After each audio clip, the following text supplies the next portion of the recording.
Vitamin B 12 ಈ ಒಂದು vitamin B 12 ಬಗ್ಗೆ ನೀವು ಕೂಡ ಕೇಳೇ ಇರ್ತೀರಿ ಅಲ್ವಾ ಸ್ನೇಹಿತರೆ. ಇತ್ತೀಚಿನ ದಿನಗಳಲ್ಲಂತೂ ತುಂಬಾ ಜನಕ್ಕೆ ಈ ಒಂದು ವಿಟಮಿನ್ ಬಿ 12 ನ ಕೊರತೆ ಇರೋದನ್ನ ನಾವು ನೋಡಿರ್ತೀವಿ. ವಿಡಿಯೋಗಳಲ್ಲಿ ನಾವು ನೋಡ್ತಾ ಇರ್ತೀವಿ.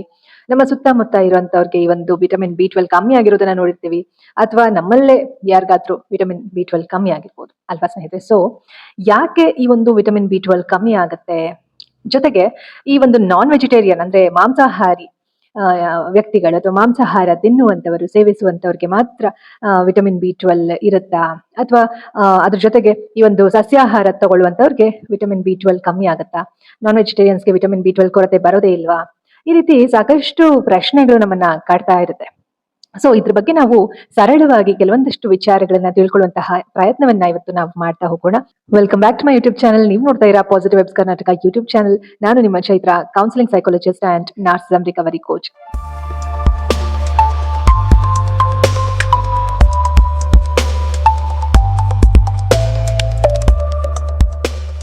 ಸ್ನೇಹಿತರೆ, ಈಗ ಆಲ್ರೆಡಿ ನಾವು ಈ ಒಂದು ಹೆಲ್ತ್ ಅವೇರ್ನೆಸ್ ಸೀರೀಸ್ ನಲ್ಲಿ ಸಾಕಷ್ಟು ವಿಚಾರಗಳು ಹೆಲ್ತ್ ರಿಲೇಟೆಡ್ ಸೀರೀಸ್ ನಲ್ಲಿ ತಿಳ್ಕೊಳ್ತಾ ಬಂದಿದೀವಿ. ಡಯಾಬಿಟೀಸ್, ಕೊಲೆಸ್ಟ್ರಾಲ್, ಕಾರ್ಟಿಸಾಲ್ ಲೆವೆಲ್, ಜೊತೆಗೆ ಟ್ರೈಗ್ಲಿಸರೈಡ್ಸ್ ಆಗಿರ್ಬೋದು.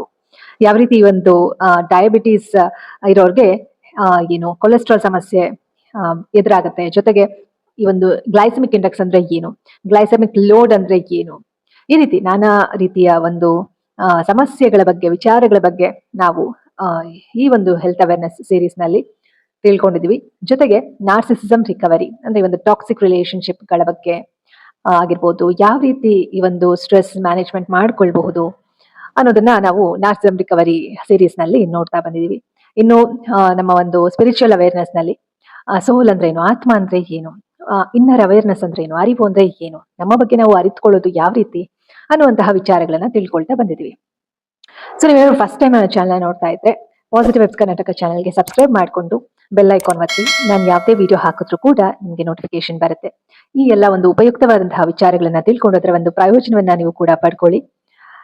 ಹಾಗೆ ನೀವೇನಾದ್ರು ಕೌನ್ಸಿಲಿಂಗ್ ಸೆಷನ್ಸ್ ನ ಅಟೆಂಡ್ ಮಾಡಬೇಕು ಅಂತಂದ್ರೆ ಸ್ಕ್ರೀನ್ ಮೇಲೆ ಕೊಟ್ಟಿರುವಂತಹ ನಂಬರ್ಗೆ ನೀವು ಕಾಲ್ ಮಾಡಿ ಅಥವಾ ವಾಟ್ಸ್ಆಪ್ ಮೂಲಕ ನನ್ನನ್ನು ನೀವು ಕಾಂಟ್ಯಾಕ್ಟ್ ಮಾಡಬಹುದು. ಜೊತೆಗೆ ನೀವು ಕೌನ್ಸಿಲಿಂಗ್ ಸೆಷನ್ಸ್ ನ ನೀವು ಅಟೆಂಡ್ ಮಾಡಬಹುದು. ಸ್ನೇಹಿತರೆ, ಇಮೇಲ್ ID ಕೂಡ ಕೊಟ್ಟಿರ್ತೀನಿ, ಮೇಲ್ ಮುಖಾಂತರ ಕೂಡ ನೀವು ನನ್ನನ್ನ ಕಾಂಟ್ಯಾಕ್ಟ್ ಮಾಡಬಹುದು.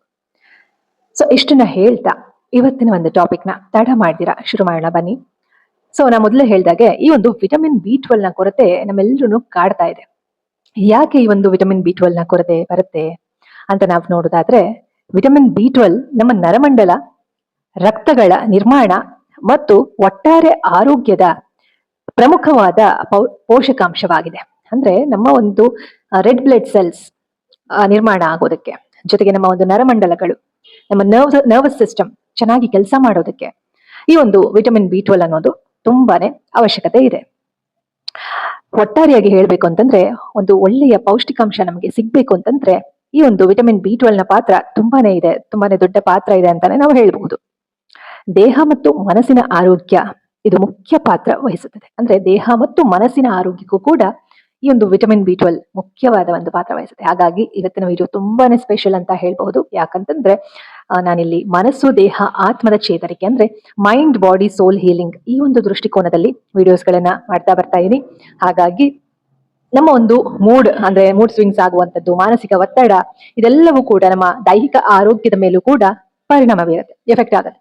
ಹಾಗಾಗಿ ಈ ಒಂದು ವಿಟಮಿನ್ ಬಿ 12 ಕೊರತೆ ಆದಾಗ ನಮ್ಗೆ ಮಾನಸಿಕವಾಗಿ ಒಂದ್ ರೀತಿ ಒತ್ತಡ ಆಗುವಂತದ್ದು, ಯಾವ್ದ್ರಲ್ಲೂ ಆಸಕ್ತಿ ಇಲ್ಲದೆ ಇರುವಂತದ್ದು, ಈ ರೀತಿ ಎಲ್ಲ ಆಗೋದಕ್ಕೆ ಶುರು ಆಗುತ್ತೆ. ಓಕೆನಾ ಸ್ನೇಹಿತರೆ? ಹಾಗಾಗಿ ಇದ್ರ ಬಗ್ಗೆ ನಾವು ತಿಳ್ಕೊಳ್ಳೋದು ತುಂಬಾನೇ ಮುಖ್ಯ. ಹಾಗಾಗಿ ನೀವು ಸ್ಕಿಪ್ ಮಾಡಿದಿರಾ ವಿಡಿಯೋನ ನೋಡಿ. ಸಾಕಷ್ಟು ಒಳ್ಳೆ ಒಳ್ಳೆ ವಿಚಾರಗಳು ನಾವು ತಿಳ್ಕೊಳ್ಬೇಕಾಗಿರುವಂತದ್ದು, ನಮ್ಮ ಒಂದು ಡೈಲಿ ಲೈಫ್ ನಲ್ಲಿ ಅಳವಡಿಸ್ಕೊಳ್ಬೇಕಾಗಿರುವಂತಹ ವಿಚಾರಗಳು. ಸೊ ಈ ಒಂದು ವಿಟಮಿನ್ ಬಿ 12 ಏನಿದೆ, ಇದು ಕೇವಲ ನಾನ್ ವೆಜ್ ನಲ್ಲಿ ಮಾತ್ರ ಸಿಗುತ್ತದಾ ಅಂತ ನಾವು ನೋಡ್ಬೇಕಾಗುತ್ತೆ. ಸೊ ಇಲ್ಲಿ ಮುಖ್ಯವಾಗಿ ನಾವು ತಿಳ್ಕೊಳ್ಬೇಕಾಗಿರೋದು, ಇದ್ರ ಬಗ್ಗೆ ಸಾಕಷ್ಟು ಜನ ಅಧ್ಯಯನ ಮಾಡಿದ್ದಾರೆ ವಿಟಮಿನ್ ಬಿ 12 ಬಗ್ಗೆ. ಕೆಲವರು ಪರ್ಫೆಕ್ಟ್, ಕೆಲವರು ಸರಿಯಾಗಿ ಹೇಳಿಲ್ಲ ಅಂತ ನಾವಿಲ್ಲಿ ಈ ಒಂದು ದೃಷ್ಟಿಕೋನದಲ್ಲಿ ನಾವು ಅಧ್ಯಯನ ಮಾಡಿದ್ರೆ ನಮ್ಗೇನು ಅರ್ಥ ಆಗೋದಿಲ್ಲ. ಹಾಗಾಗಿ ನಾವು ಸ್ವಲ್ಪ ಓಪನ್ ಮೈಂಡೆಡ್ ಅಲ್ಲಿ ವಿಚಾರಗಳನ್ನ ತಿಳ್ಕೊಳ್ತಾ ಹೋಗ್ಬೇಕಾಗತ್ತೆ. ಜೊತೆಗೆ ನಮ್ಮ ಒಂದು ನಾಲೆಡ್ಜ್ ಕೂಡ ನಾವು ಅಪ್ಲೈ ಮಾಡ್ಬೇಕಾಗತ್ತೆ. ಸೊ ಸಾಮಾನ್ಯವಾಗಿ ತುಂಬಾ ಜನ ಹೇಳ್ತಾರೆ ನಾನ್ ವೆಜ್ ತಿನ್ನೋರ್ಗೆ ವಿಟಮಿನ್ ಬಿ 12 ಕೊರತೆ ಬರೋದಿಲ್ಲ. ಯಾರೆಲ್ಲ ವೆಜಿಟೇರಿಯನ್ಸ್ ಇದ್ದಾರೆ ಅಥವಾ ವೀಗನ್ಸ್ ಇರ್ತಾರೆ ಅವ್ರಿಗೆ ವಿಟಮಿನ್ ಬಿ 12 ಕೊರತೆ ಬರುತ್ತೆ ಅಂತ ಸಾಮಾನ್ಯವಾಗಿ ಎಲ್ರು ಹೇಳುವಂತದ್ದು ಅಲ್ವಾ ಸ್ನೇಹಿತರೆ? ನಾವು ಕೂಡ ಹಾಗೇನೆ ತಿಳ್ಕೊಂಡಿರ್ತೀವಿ ಅಲ್ವಾ? ಎಷ್ಟೋ ಜನರು ನಮ್ಮಲ್ಲಿ ಇದೇ ರೀತಿ ತಿಳ್ಕೊಂಡಿರ್ತೀವಿ. ಆದ್ರೆ ಇದನ್ನ ನಾವು ಡೀಪ್ ಆಗಿ ಅನಲೈಸ್ ಮಾಡ್ತಾ ಹೋದ್ರೆ ನಮ್ಗೆ ಇನ್ನಷ್ಟು ಸಾಕಷ್ಟು ವಿಚಾರಗಳು ನಮ್ಗೆ ತಿಳ್ಕೊಳ್ಳೋದಕ್ಕೆ ಸಿಗುತ್ತೆ. ಏನು ಅದು ನೋಡ್ತಾ ಹೋಗೋಣ. ಕೆಲವು ಆರೋಗ್ಯ ತಜ್ಞರ ಅಭಿಪ್ರಾಯದ ಪ್ರಕಾರ ಪ್ರಕೃತಿಯಲ್ಲಿ ಮತ್ತು ಜೀವಿಗಳ ದೇಹದಲ್ಲಿ ಇರುವ ಕೆಲವು ಸೂಕ್ಷ್ಮ ಜೀವಿಗಳು ವಿಟಮಿನ್ ಬಿ12 ಅನ್ನು ಉತ್ಪಾದನೆ ಮಾಡುತ್ತೆ.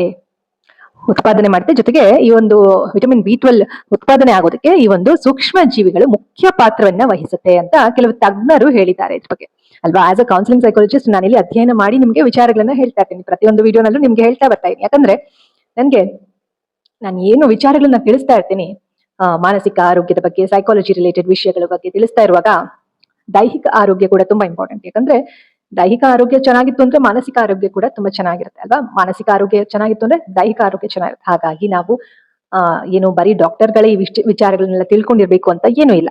ಸಾಮಾನ್ಯ ಜನರು ಕೂಡ ಈ ಒಂದು ವಿಚಾರಗಳನ್ನ ನಾವು ಎಲ್ರು ಕೂಡ ತಿಳ್ಕೊಳ್ಬೇಕಾಗಿರುವಂತಹ ವಿಚಾರಗಳು. ಸೊ ಕೆಲವೊಂದು ಎಕ್ಸ್ಪರ್ಟ್ಸ್ ಗಳು ಹೇಳುವ ಪ್ರಕಾರ ನಮ್ಮ ದೇಹದಲ್ಲಿ ಆಲ್ರೆಡಿ ಈ ಒಂದು ಸೂಕ್ಷ್ಮ ಜೀವಾಣುಗಳು ಇರುತ್ತೆ. ಅಂದ್ರೆ ನಾವು ತಿನ್ನುವಂತಹ ಒಳ್ಳೆಯ ಪ್ರಕೃತಿಯಿಂದ ಸಿಗುವಂತಹ ಆಹಾರಗಳು ಅದನ್ನ ಯಾವ ಕ್ರಮದಲ್ಲಿ ತಿನ್ನಬೇಕು ಅನ್ನುವಂಥದ್ದು. ಸೊ ನಮ್ಮ ದೇಹದಲ್ಲಿ ಆಲ್ರೆಡಿ ಉತ್ಪಾದನೆ ಮಾಡುವಂತಹ ಸೂಕ್ಷ್ಮ ಜೀವಿಗಳು, ಆಲ್ರೆಡಿ ಈ ಒಂದು ವಿಟಮಿನ್ ಬಿ12 ಅನ್ನು ಉತ್ಪಾದನೆ ಮಾಡುವಂತಹ ಸೂಕ್ಷ್ಮ ಜೀವಾಣುಗಳು ನಮ್ಮ ದೇಹದಲ್ಲಿ ಇರುತ್ತೆ. ಆ ಒಂದು ಸೂಕ್ಷ್ಮ ಜೀವಿಗಳು ಈ ಒಂದು ಬಿ12 ಅನ್ನ ಉತ್ಪಾದನೆ ಮಾಡುತ್ತೆ. ನಾವು ಉತ್ಪಾದನೆ ಮಾಡೋದಲ್ಲ, ಏನು ಈ ಒಂದು ವಿಟಮಿನ್ ಬಿ12 ಅನ್ನ ನಾವು ಪ್ರೊಡ್ಯೂಸ್ ಮಾಡಲ್ಲ. ಆದ್ರೆ ನಮ್ಮ ದೇಹದಲ್ಲಿ ಇರುವಂತಹ ಸೂಕ್ಷ್ಮ ಜೀವಾಣುಗಳು, ಮೈಕ್ರೋ ಆರ್ಗ್ಯಾನಿಸಮ್ಸ್, ಈ ಒಂದು ಮೈಕ್ರೋ ಆರ್ಗ್ಯಾನಿಸಮ್ಸ್ ಈ ಒಂದು ಬಿ12 ವಿಟಮಿನ್ ಅನ್ನ ಉತ್ಪಾದನೆ ಮಾಡುತ್ತೆ. ಆದ್ರಿಂದ ನಮಗೆ ದೇಹದಲ್ಲಿ ವಿಟಮಿನ್ ಬಿ12 ಸಿಗುತ್ತೆ ಅಂತ ಕೆಲವರು ಎಕ್ಸ್ಪರ್ಟ್ಸ್ ಹೇಳಿದ್ದಾರೆ. ಕೆಲವೊಂದಿಷ್ಟೋ ಒಂದು ರಿಸರ್ಚ್ ಗಳಲ್ಲೂ ಕೂಡ ನಮ್ಗೆ ಈ ಒಂದು ವಿಚಾರಗಳು ತಿಳಿದು ಬರುತ್ತೆ. ಆದ್ರೆ ನಾವು ಅಧ್ಯಯನ ಮಾಡ್ಬೇಕು. ತುಂಬಾ ಜನ ಹೇಳಿರುವ ಪ್ರಕಾರ ಈ ಒಂದು ನಾನ್ ವೆಜ್ ಅಂದ್ರೆ ಕೆಲವರು ಚಿಕನ್ ತಿನ್ನೋರಾಗಿರ್ಬೋದು, ಮಟನ್ ತಿನ್ನೋರು, ಫಿಶ್, ಎಗ್ಗು, ಮೊಟ್ಟೆ ಅಂದ್ರೆ ಎಗ್ ಅಲ್ವಾ. ಸೊ ಈ ಮೊಟ್ಟೆ ಎಲ್ಲ ತಿನ್ನುವಂತವ್ರಿಗೆ ವಿಟಮಿನ್ ಬಿ12 ಕೊರತೆ ಬರಲ್ಲ ಅಂತ ತುಂಬಾ ಜನ ಹೇಳಿದ್ದಾರೆ. ಎಲ್ಲರೂ ಅದೇ ಒಂದು ಮೈಂಡ್ ಸೆಟ್ ಅಲ್ಲಿ ಇದೀವಿ. ಬಟ್ ಇಲ್ಲಿ ನಾವು ವಿಚಾರಗಳನ್ನ ಅರ್ಥ ಮಾಡ್ಕೊಳ್ಬೇಕು. ಏನು ಇರುವ ವಿಚಾರ, ಯಾವ್ದು ಸತ್ಯ, ಯಾವ್ದು ಸರಿ, ಯಾವ್ದು ಇಲ್ಲಿ ಇನ್ನು ನಾವು ಅಧ್ಯಯನ ಮಾಡೋದು ಬಾಕಿ ಇದೆ, ಇದೆಲ್ಲ ತಿಳ್ಕೊಳ್ಬೇಕು. ಯಾಕಂದ್ರೆ ಎಷ್ಟೇ ಈ ಒಂದು ಮಾನವ ಏನು ವೈಜ್ಞಾನಿಕ ಟೆಕ್ನಾಲಜಿ ಮುಂದುವರೆದಿದ್ರು ಕೂಡ, ಮಾನವ ಏನು ಕಲ್ತಿರುವಂತದ್ದು ನಾಲೆಡ್ಜ್ ಎಲ್ಲ ಅಪ್ಲೈ ಮಾಡಿ ಎಷ್ಟೇ ಟೆಕ್ನಾಲಜಿ ಮುಂದುವರೆದಿದ್ರು ಕೂಡ, ಮಾನವ ತುಂಬಾ ಒಂದು ಎಕ್ಸ್ಪರ್ಟ್ ಆಗಿದ್ರು ಕೂಡ, ಹೈಲಿ ಇಂಟೆಲಿಜೆಂಟ್ ಆಗಿದ್ರು ಕೂಡ, ಹ್ಯೂಮನ್ ಬೀಯಿಂಗ್ಸ್ ನಾವು ಪ್ರಕೃತಿಯನ್ನ ಇನ್ನಷ್ಟು ತಿಳ್ಕೊಳ್ಳುವಂತದ್ದು ತುಂಬಾನೇ ಇರುತ್ತೆ. ನಮ್ಗೆ ಗೊತ್ತಿಲ್ಲದೆ ಇರುವಂತಹ ವಿಚಾರಗಳು ತುಂಬಾನೇ ಇರುತ್ತೆ. ಅದಕ್ಕೆ ನಾವೇನ್ ಮಾಡ್ಬೇಕು, ಇದೇ ಸರಿ, ಇದು ತಪ್ಪು, ಇದು ಸರಿ ಅಂತ ನೋಡೋ ಬದಲು ಓಪನ್ ಮೈಂಡೆಡ್ ಆಗಿ ವಿಚಾರಗಳನ್ನ ತಿಳ್ಕೊಳ್ಳುವುದ್ರ ಕಡೆ ನಾವು ಗಮನ ಕೊಡ್ಬೇಕಾಗುತ್ತೆ ಅನ್ನೋದು ನನ್ನ ಒಂದು ಪರ್ಸನಲ್ ಒಪಿನಿಯನ್ಸ್. ನಿಮ್ಗೆ ಏನ್ ಅಂತ ಕಾಮೆಂಟ್ ಮಾಡಿ ತಿಳಿಸಿ. ಸೊ ಹಾಗಾಗಿ ಇರ್ಬೋದೇನೋ, ಯಾಕಂತಂದ್ರೆ ತುಂಬಾ ಜನ ಈಗ ಸಸ್ಯಾಹಾರಿ ತಿನ್ನುವಂಥವ್ರು, ಅಂದ್ರೆ ಸಸ್ಯಾಹಾರ ತಿನ್ನುವಂಥವ್ರು ಎಷ್ಟೋ ಜನ 90 years ವರ್ಗೂ ಬದುಕಿರೋರು ಇದ್ದಾರೆ. 96, 97 ನನಗೂ ಕೂಡ ಆ ಒಂದು ಥಾಟ್ಸ್ ಬಂದಿದೆ. ತುಂಬಾ ಜನ ನಾವು ನೋಡೇ ಇರ್ತೀವಿ ನಮ್ಮ ಸುತ್ತಮುತ್ತ ಇರುವಂತಹ ಜನರಲ್ಲಿ. ನೀವು ಕೂಡ ನೋಡಿರ್ಬೋದು, ವೆಜಿಟೇರಿಯನ್ಸ್ ಕೂಡ 90s ವರ್ಗೂ ಕೂಡ ಇರ್ತಾರೆ. ಅವ್ರಿಗೆ ಒಂದು 80 ಆಗೋವರೆಗೂ ಆರೋಗ್ಯವಾಗಿ ಇರೋದನ್ನ ನಾವು ನೋಡೇ ಇರ್ತೀವಿ. ಅವ್ರಿಗೆಲ್ಲ ಹೇಗೆ ಸಾಧ್ಯ? ಅವ್ರಿಗೆಲ್ಲ ವಿಟಮಿನ್ ಬಿ12 ಕೊರತೆ ಇರ್ಲಿಲ್ವಾ ಅಂತ ಹೇಳಿ. ಇನ್ನು ಸಾಕಷ್ಟು ರಿಪೋರ್ಟ್ಗಳ ಪ್ರಕಾರ ನಾನ್ ವೆಜ್ ತಿನ್ನೋರ್ಗೂ ಕೂಡ, ಅವರು ರೆಗ್ಯುಲರ್ ಆಗಿ ನಾನ್ ವೆಜ್ ತಿನ್ಕೊಂಡು ಎಷ್ಟೋ ವರ್ಷದಿಂದ ನಾನ್ ವೆಜ್ ತಿಂದಿದ್ರು ಕೂಡ ಅವರಿಗೆ ವಿಟಮಿನ್ ಬಿ12 ನ ಕೊರತೆ ಬಂದಿರೋದನ್ನ ನಾವು ನೋಡಿದೀವಿ ಅಲ್ವಾ. ಈ ರೀತಿ ನಮ್ಗೆ ಕಣ್ಮುಂದೆ ಈ ರೀತಿ ಏನು ಕೆಲವೊಂದಷ್ಟು ರಿಪೋರ್ಟ್ಗಳು, ಕೆಲವೊಂದಷ್ಟು ಏನು ಸನ್ನಿವೇಶಗಳನ್ನೆಲ್ಲ ನೋಡುವಾಗ ನಾವು ಇದೇ ಪರ್ಫೆಕ್ಟ್, ಅದು ಪರ್ಫೆಕ್ಟ್ ಅಲ್ಲ ಅಂತ ನಾವು ಜಡ್ಜ್ ಮಾಡೋದಕ್ಕೆ ತುಂಬಾನೇ ಕಷ್ಟ ಆಗುತ್ತೆ ಅಲ್ವಾ ಸ್ನೇಹಿತರೆ. ಹಾಗಾಗಿ ಇದು ಇರಬಹುದು ಅಂತ ನಾವು ಓಪನ್ ಮೈಂಡೆಡ್ ಅಲ್ಲಿ ವಿಚಾರಗಳು ತಿಳ್ಕೊಳ್ಬೇಕಾಗುತ್ತೆ. ಹೌದು, ನಮ್ಮ ದೇಹದಲ್ಲೂ ಕೂಡ ಸೂಕ್ಷ್ಮ ಜೀವಾಣುಗಳು, ಒಳ್ಳೆಯ ಒಂದು ಮೈಕ್ರೋ ಆರ್ಗ್ಯಾನಿಸಮ್ಸ್ ನಮ್ಮ ಒಂದು ದೊಡ್ಡ ಕರುಳಿನಲ್ಲಿ ಇರುತ್ತೆ. ಸೊ ಆ ಒಂದು ಸೂಕ್ಷ್ಮ ಜೀವಾಣುಗಳು ಈ ಒಂದು ವಿಟಮಿನ್ ಬಿ12 ನ ಉತ್ಪಾದನೆ ಮಾಡುತ್ತೆ ಅಂತ ತುಂಬಾ ಜನ ತಜ್ಞರು ಹೇಳಿದ್ದಾರೆ, ಅವರ ಒಂದು ಅಭಿಪ್ರಾಯ. ಓಕೆನಾ ಸ್ನೇಹಿತರೆ. ಸೊ ಹಾಗಾಗಿ ಇಲ್ಲಿ ನಮ್ಗೆ ಏನ್ ಕ್ಲಿಯರ್ ಆಯ್ತು, ಬರೀ ನಾನ್ ವೆಜ್ ಅವ್ರು ತಿನ್ನೋರ್ಗೆ ಮಾತ್ರ ವಿಟಮಿನ್ ಬಿ12 ಸಿಗುತ್ತೆ ಅನ್ನುವಂಥದ್ದು ಕನ್ಕ್ಲೂಷನ್ಗೆ ಬರೋದು ಅಷ್ಟು ಸರಿಯಲ್ಲ. ಓಪನ್ ಮೈಂಡೆಡ್ ಆಗಿ ನಾವು ತಿಳ್ಕೊಳ್ಬೇಕಾಗಿರುವಂತಹ ವಿಚಾರಗಳು ಸಾಕಷ್ಟು ಇದೆ ಅನ್ನುವಂಥದ್ದು ವಿಚಾರ ಸ್ನೇಹಿತರೆ. ಇನ್ನು ಗಟ್ ಹೆಲ್ತ್ ಯಾಕೆ ಮುಖ್ಯ ಅನ್ನೋದನ್ನ ನಾವು ನೋಡ್ಬೇಕಾಗುತ್ತೆ. ಇದ್ರ ಜೊತೆಗೆ ಇನ್ನೊಂದು ನಮ್ಮ ತಲೆಗೆ ಬರುತ್ತೆ. ಹಾಗಾದ್ರೆ ಈ ಗಟ್ ಹೆಲ್ತ್ ಬಗ್ಗೆ ನಾನು ಹೇಳೋದಕ್ಕೂ ಮುಂಚೆ ಒಂದು ವಿಚಾರ ಸ್ನೇಹಿತರೆ. ಈಗ ನಾನು ಹೇಳ್ದಾಗೆ ನಮ್ಮ ಒಂದು ಗಟ್ನಲ್ಲಿ ಸೂಕ್ಷ್ಮ ಜೀವಾಣುಗಳು ಇರುತ್ತೆ ಅಂತಂದ್ರೆ ಯಾಕೆ ಮತ್ತೆ ಬಿ12 ಈ ನಡುವೆ ಇತ್ತೀಚೆಗೆ ಕಡಿಮೆ ಆಗ್ತಾ ಇದೆ? ಹಾಗಾದ್ರೆ ಆ ಒಂದು ಮೈಕ್ರೋ ಆರ್ಗ್ಯಾನಿಸಮ್ಸ್ಗೆ ಬಿ12 ಉತ್ಪಾದನೆ ಮಾಡುವ ಕೆಪಾಸಿಟಿ ಕಳ್ಕೊಂಡ್ಬಿಟ್ಟಿದ್ಯಾ, ಅಥವಾ ಮೈಕ್ರೋ ಆರ್ಗ್ಯಾನಿಸಮ್ಸೇ ಸತ್ತೋಗ್ತಾ ಇದೆಯಾ ಅಂತ ನಾವು ವಿಚಾರ ಮಾಡಿದಾಗ ನಾವು ಸಾಕಷ್ಟು ಏನೋ ಸಿಚುವೇಶನ್ಸ್ ನಮ್ಮ ಒಂದು ತಲೆಗೆ ಬರುತ್ತೆ. ಯಾಕಂದ್ರೆ ಈಗ ಒಂದು 50 ವರ್ಷಕ್ಕೆ ಮುಂಚೆ ನಾವು ನೋಡ್ತಾ ಹೋದ್ರೆ ಜಸ್ಟ್ ನಮ್ಮ ಹಿಂದಿನ ತಲೆಮಾರಿನವರೆಲ್ಲ ಎಷ್ಟು ಆರೋಗ್ಯವಾಗಿ, ಎಲ್ಲರೂ ಅಂತಲ್ಲ ತುಂಬಾ ಜನ ಆರೋಗ್ಯವಾಗಿ ಹೆಲ್ದಿ ಲೈಫ್ ಲೀಡ್ ಮಾಡಿರೋರು ನಮ್ಮ ಕಣ್ಣು ಮುಂದೆ ಇದ್ದಾರೆ. ಈ ಒಂದು 50 ವರ್ಷಗಳಲ್ಲಿ ತುಂಬಾ ಜನಕ್ಕೆ ಆರೋಗ್ಯ ಸಮಸ್ಯೆ ಹೆಚ್ಚಾಗ್ತಾ ಇದೆ. ಅದರಲ್ಲೂ ಡಯಾಬಿಟೀಸ್, ಕ್ಯಾನ್ಸರ್, ಈ ರೀತಿ ಸಾಕಷ್ಟು ಸಮಸ್ಯೆಗಳು ಜಾಸ್ತಿ ಆಗ್ತಾ ಇದೆ. ಯಾಕೆ ಈ ರೀತಿ? ಜೀವನ ಶೈಲಿ ಏನಾದ್ರೂ ವ್ಯತ್ಯಾಸ ಆಗಿರೋದ್ರಿಂದ ಈ ರೀತಿ ಆಗ್ತಾ ಇದೆಯಾ ಅಂತ ನಾವೇ ವಿಚಾರ ಮಾಡ್ಬೇಕಾಗುತ್ತೆ. ಮುಂಚಿನ ಕಾಲದಲ್ಲೆಲ್ಲ ತುಂಬಾ ಆರೋಗ್ಯವಾಗಿರುವಂತಹ ಆಹಾರಗಳನ್ನ ತಗೊಳ್ತಾ ಇದ್ರು, ಹೆಲ್ದಿ ಫುಡ್. ಇವಾಗೆಲ್ಲ ಕಡೆ ಕೆಮಿಕಲ್ಸ್ ಜಾಸ್ತಿ, ಜೊತೆಗೆ ಫಾಸ್ಟ್ ಫುಡ್, ಮತ್ತೆ ತಿನ್ನೋದಕ್ಕೆ ಯೋಗ್ಯವೇ ಅಲ್ಲದೆ ಇರುವಂತಹ ಫ್ಯಾಕ್ಟ್ರಿನಲ್ಲಿ ತಯಾರು ಮಾಡಿದಂತಹ ಆಹಾರ ಅಂತ ಅದಕ್ಕೆ ಪಟ್ಟ ಕಟ್ಟಿರುವಂತಹ ಕೆಲವೊಂದು ಪದಾರ್ಥಗಳನ್ನ ನಾವು ಸೇವಿಸೋದ್ರಿಂದ ಕೂಡ ನಮ್ಮ ಒಂದು ಗಟ್ ಹೆಲ್ತ್ಗೆ ತೊಂದರೆ ಆಗ್ತಾ ಇರಬಹುದಾ ಅಂತ ನಾವು ವಿಚಾರ ಮಾಡ್ಬೇಕಾಗುತ್ತೆ. ಯಾಕಂದ್ರೆ ಕೆಲವೊಂದು ಆಹಾರ ಅಂತ ಹೆಸರು ಹೇಳಿ ಮಾಡ್ತಾ ಇರುವಂತಹ ಪ್ರಾಡಕ್ಟ್ಗಳು ಅದು ಕೇವಲ ಪ್ರಾಡಕ್ಟ್ ಆಗಿರುತ್ತೆ ಹೊರತು, ಒಂದು ಬಟ್ಟೆ ಯಾವ ರೀತಿ ತಯಾರು ಮಾಡ್ತಾರೆ ಆ ರೀತಿ ತಯಾರು ಮಾಡ್ತಾರೆ ಹೊರತು ಅದು ನಮ್ಮ ರಕ್ತಕ್ಕೂ ಹೋಗಲ್ಲ, ಮೋಷನ್ ಅಲ್ಲೂ ಹೋಗಲ್ಲ.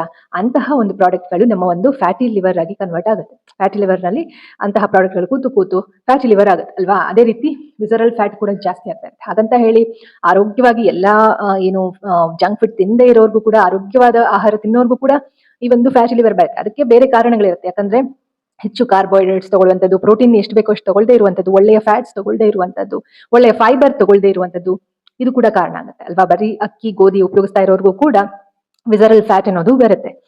ಆದರೆ ನಾವಿಲ್ಲಿ ಯೋಚನೆ ಮಾಡ್ಬೇಕಾಗಿರುವಂತಹ ವಿಷಯ ಏನಂದ್ರೆ, ಇಲ್ಲಿ ಈ ಒಂದು ಫಾಸ್ಟ್ ಫುಡ್ ಅಥವಾ ಜಂಕ್ ಫುಡ್ ಜಾಸ್ತಿ ಸೇವನೆ ಮಾಡ್ತಾ ಇದ್ರೆ, ಕಮ್ಮಿ ಸೇವನೆ ಮಾಡಿದ್ರು ತೊಂದರೆ ಆಗುತ್ತೆ. ಬಟ್ ವರ್ಕೌಟ್ ಮಾಡ್ತಾ ಯಾವಾಗ್ಲಾರು ಒಕೇಶನಲ್ಲಿ ನೀವು ಜಂಕ್ ಫುಡ್ ತಿಂದ್ರೆ ಅದು ಸ್ವಲ್ಪ ನಿಮ್ಗೆ ಏನಾದ್ರೂ ಒಂದು ಸರಿ ಹೋಗ್ಬೋದು, ಆರೋಗ್ಯ ಎಲ್ಲ ರಿವರ್ಸ್ ಆಗ್ಬೋದು. ಬಟ್ ಹೆಚ್ಚಾಗಿ ರೆಗ್ಯುಲರ್ ಆಗಿ ಜಂಕ್ ಫುಡ್ ತಗೊಳ್ಳೋರು ತುಂಬಾ ಜನ ಇರ್ತಾರೆ.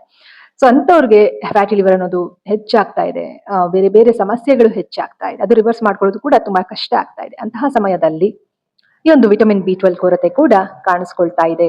ಸೊ ಒಬ್ಬೊಬ್ಬರಲ್ಲಿ ಒಂದೊಂದು ರೀತಿಯ ಸಮಸ್ಯೆಗಳು, ನಾವಿಲ್ಲಿ ಜನರಲೈಸ್ ಮಾಡೋದಕ್ಕೆ ಸಾಧ್ಯ ಇಲ್ಲ ಅಲ್ವಾ ಸ್ನೇಹಿತರೆ. ಆದ್ರೆ ಈ ಒಂದು ಜನರಲೈಸ್ ಯಾವ ವಿಚಾರವನ್ನ ನಾವು ಜನರಲೈಸ್ ಮಾಡ್ಬೋದು ಅಂದ್ರೆ, ಈ ಒಂದು ಜಂಕ್ ಫುಡ್ ಅನ್ನು ತಗೊಳ್ಳೋದ್ರಿಂದ ಏನು ಉಪಯೋಗ ಇಲ್ಲ ನಮಗೆ, ಇನ್ನು ಅದರಿಂದ ಹಾನಿಕಾರಕ ಅನ್ನೋದನ್ನ ನಾವು ಜನರಲ್ ಆಗಿ ಹೇಳ್ಬೋದು. ಅದು ಬಿಟ್ರೆ ಒಬ್ಬೊಬ್ಬರ ದೇಹ ಪ್ರಕೃತಿ ಒಂದೊಂದು ರೀತಿ ಇರುತ್ತೆ, ಒಬ್ಬೊಬ್ಬರ ಒಂದು ಮೆಟಬಾಲಿಸಮ್ ಒಂದೊಂದು ರೀತಿ ಇರುತ್ತೆ ಅಲ್ವಾ. ಹಾಗಾಗಿ ನಾವು ಈ ವಿಚಾರಗಳನ್ನ ತಿಳ್ಕೊಳ್ಳೋದು ತುಂಬಾನೇ ಮುಖ್ಯ. ಸೊ ಇನ್ನು ಗಟ್ ಹೆಲ್ತ್ ಯಾಕೆ ಮುಖ್ಯ ಅನ್ನೋದನ್ನ ನಾವಿಲ್ಲಿ ತಿಳ್ಕೊಳ್ಬೇಕಾಗತ್ತೆ. ಐ ಥಿಂಕ್ ಇದು ವಿಡಿಯೋ ತುಂಬಾನೇ ಲೆಂತಿ ಆಗುತ್ತೆ.